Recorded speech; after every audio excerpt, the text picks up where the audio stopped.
What's up, ladies and gentlemen? Welcome back to another beat making video with me, RI Productions. And today we're gonna do things a little bit differently. Typically what I do is I go through my beat making process, but today we're gonna get a little bit more granular and I'm gonna show you guys how to make your 808s and your bass lines really stick out and pop through the mix. I mean, over the years, I've heard a lot of different producers, a lot of different beat makers, and these simple tricks will make your 808s and your basses really stand out. So make sure you tune in and watch this video. Make sure to subscribe, make sure to like, make sure to leave a comment. And if you haven't already, make sure to go check out my newest single, Crooked Love. It's available on all streaming platforms, including Spotify, Amazon Music, Apple Music, and iTunes. So go check that out.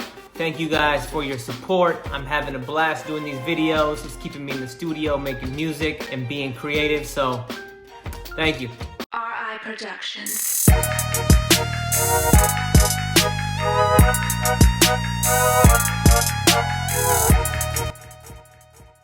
All right, I'm gonna start out this tutorial with a West Coast beat that I made a couple of months ago.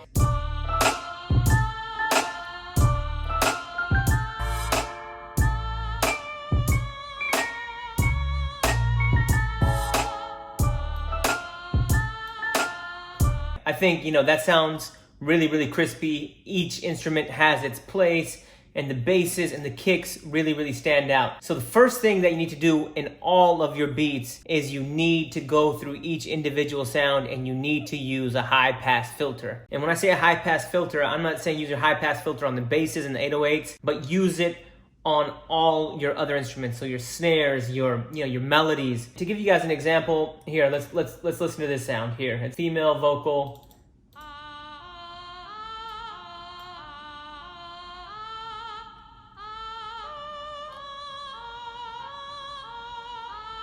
That vocal is already sitting on the higher end of the frequency, so I don't really need to put a high pass filter on it, but I'm going to anyways. Most of the action is happening here. I actually took some off the low, put a low pass filter on it to actually take some of the high end off of it. Yeah, I can't stress that enough. You have to EQ each individual sound, and you don't have to go in and reduce this frequency and that frequency and that frequency. I mean, you can if you want. Just put a high pass filter on stuff. Let's go to our next sound. Well, let me go to some drums here. And so here's the EQ for this. You see I put my high pass filter at 125. I usually like my kicks to hit like right about here, right around under 80, usually about 60, and then the bass is under that. So that way every instrument has its place. So let's go back and listen to that snare and those cymbals and hi-hats without a high pass filter. Now you see all this noise right here? So those frequencies, those low end frequencies are gonna impede with your 808 and your bass lines. So you wanna take those out. You want those 808s and basses to really just pop by themselves. So I'll put it on.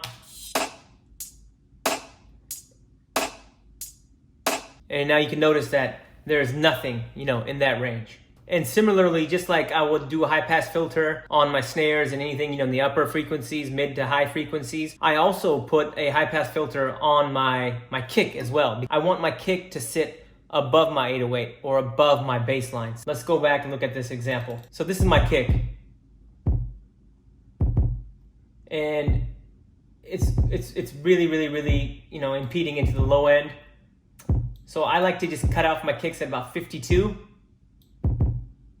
hertz, and then my bass will be underneath this. So high pass filter on the kick. So yeah, you'll want to go through each of your sounds on your mixing board, and you will want to adjust the EQ on each one of those sounds and make sure that they are not falling below 80 hertz. If they're going under 80, then they're going to impede with your kick and your 808 or your bass line, and it's just not going to sound clean. So if I go through this beat, here's my piano, and I've got a high pass filter on this too.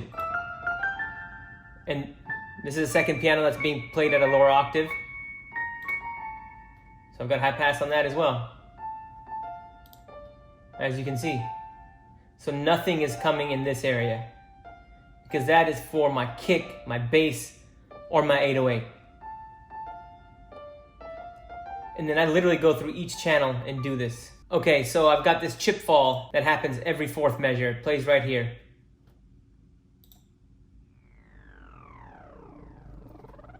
So you can tell it's kind of bassy, it's really eating up this space right here, but I don't want that. So we put a high pass filter on it. I cut it at 127, so let's go back and hear that. And then I'm telling you guys that your final results are gonna be absolutely crazy by just doing that one simple trick. Just put high pass filters on everything other than your bass. You can put a high pass filter on your kick as well, but just gotta sit above your bass. Don't let anything else fall under that 80 hertz level. If you were able to do that, this is what your final product will sound like.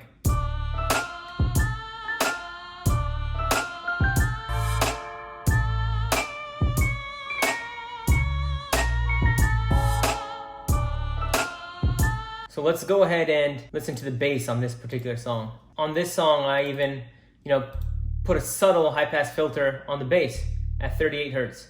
But you can see it's still, I didn't do a hard shut off, it's kind of a soft. Then if I turn it off, this is what it sounds like. On 25 to 30 hertz, I will do a cutoff on them, even with their 808s, is because it makes them tighter. You don't get a lot of mush. Have you ever sat in a car that has like 15-inch subs or 12-inch subs, and all you hear is just, whoa, it's so droney that it's not tight. So if you just cut it off at that 25 to 30, even your low end basses, it's gonna be nice and tight and sound great. All right, let's go back and listen to that beat one more time because I really like it.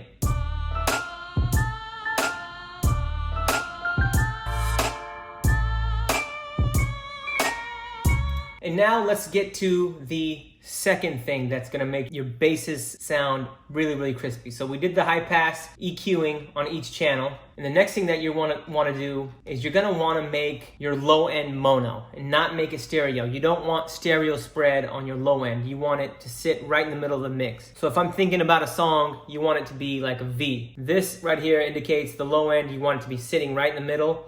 And as you get to your higher frequencies, you want them to spread out. I mean, how you want to do it and how wide you want to go and whether you want to go hardcore V or more like a soft V like that, that's up to you. That's subjective.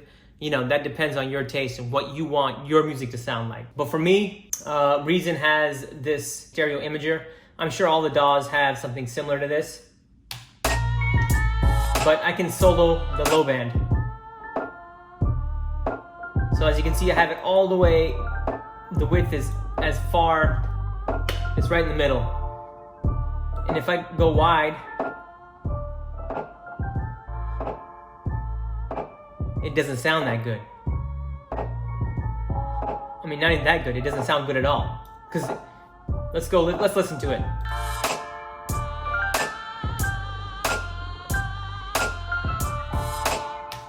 I mean, that way the song has no pop. Like the bass doesn't have any thump. The bass doesn't have thump. The kicks don't really hit. I have the pass over at 628 hertz. I would say about 625 to 6 is where I usually do, about 620 hertz. So anything under that, you want to make it mono, and it really, really, really tightens it up. Now, the third thing that you guys can do, and this is actually optional, you can do it in your mixing phase, or you can do it in your mastering phase, and that is to add a compressor to your low ends. And it just helps. It helps a lot. And all right, I hope you found that tutorial helpful. If you have any questions, leave some comments. I will get back to you. Thank you guys for your support. Thank you for watching these videos. I hope you find them helpful. So as a recap, number one, make sure you are EQing every single channel, specifically your mids and your highs, putting high pass filters on them so that they're not going into the low end where the kicks and the bass and the 808s are supposed to be. And then the second thing is take your low end frequencies, anything up below 625 hertz, and make those mono. It doesn't have to be 625, that's typically where I do it, but it's to your taste and what instruments you're using, what your bass sounds like. But make those low end mono and you guys will see, or actually I should say, you will hear the results. So I hope you found that helpful. Until next time, take care.